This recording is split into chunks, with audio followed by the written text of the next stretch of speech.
All right, so it's Saturday morning, still in Taiwan. I wanted to record at least one more video while we were here, and I thought there's so much going on in the real estate world. I'd just go outside and have my morning cup of coffee and just give you sort of my thoughts. It's here Saturday morning. I'll post this, hopefully be Saturday morning for you as well. So I thought I'd just get into it and sort of give you what my thoughts are. And again, we step back and really think about what's going on in the real estate world, and you have to sort of step back from that and look at what's going on in the real estate world from an investor perspective. So I really think there's a couple of things to remember. First and foremost, you have to remember that real estate, the purchase of a home, right, an owner-occupant home, is a very emotional purchase. I do think there's an impact to negative news and negative articles and all of that nature. So you'll see the ebbs and flows of that interest, from CNBC and Fortune and all the other, the newspapers and publications and the like. So that's certainly going on.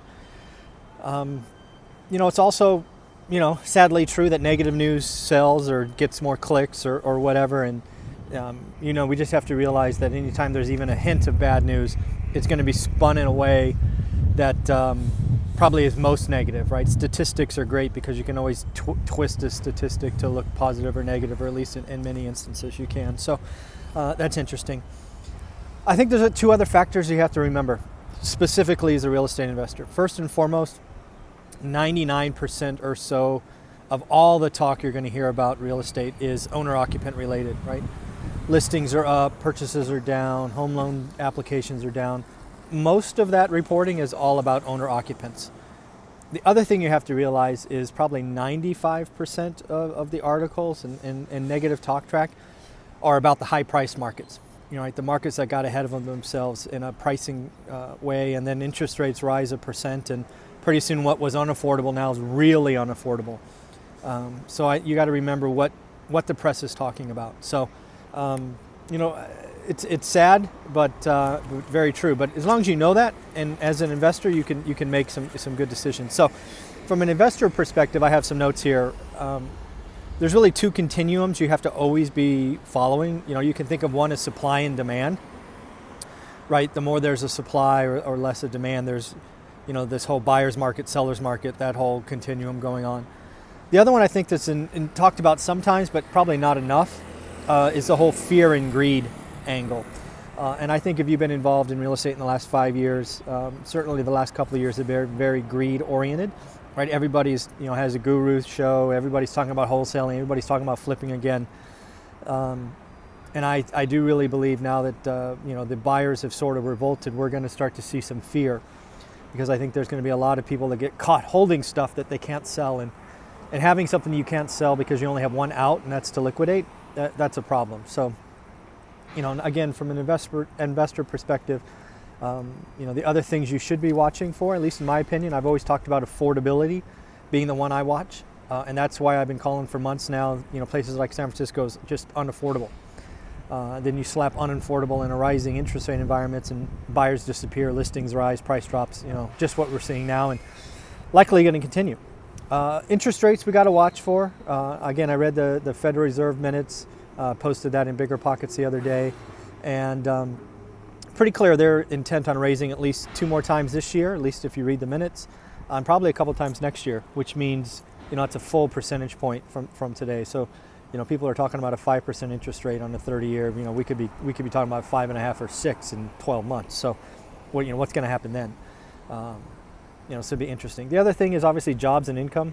I don't know if this is true, but I heard that the job market's best it's been since the 60s, right? On record, lowest unemployment, incomes are rising. So all of this is stuff we have to watch for. And then there's the Federal Reserve, right? They control the money supply and the short end of the interest rates, Fed's funds rates, which obviously impact the mortgage rates. You have to watch them, right? They do a very good job if you read their minutes, sort of telling you what's coming.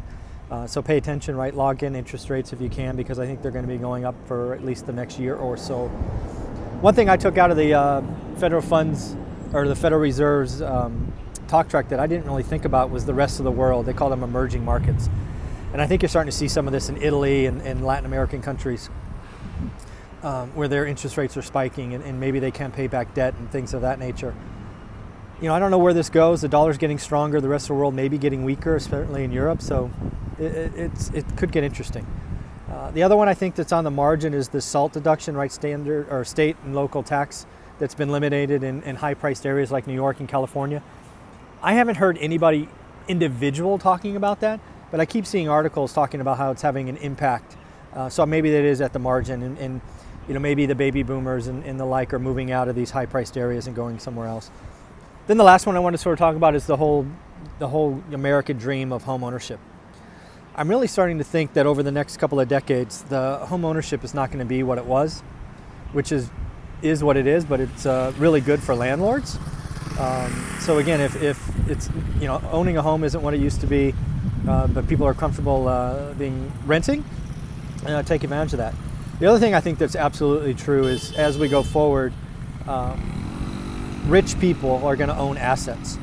And the more assets you own, the likely you can be able to be richer, and that's why I'm helping people buy rental properties. It's why you got to buy below the median, so you have all the extra security and all of that. But I think if you buy now, even over the next couple of years, you're going to be wildly happy over the next decade or two. So in the end, probably my last video from Taiwan.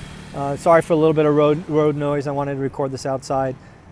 Get a view of the hotel or Airbnb and the like. So in the end, have a great day, and hopefully some new videos next week. Take care.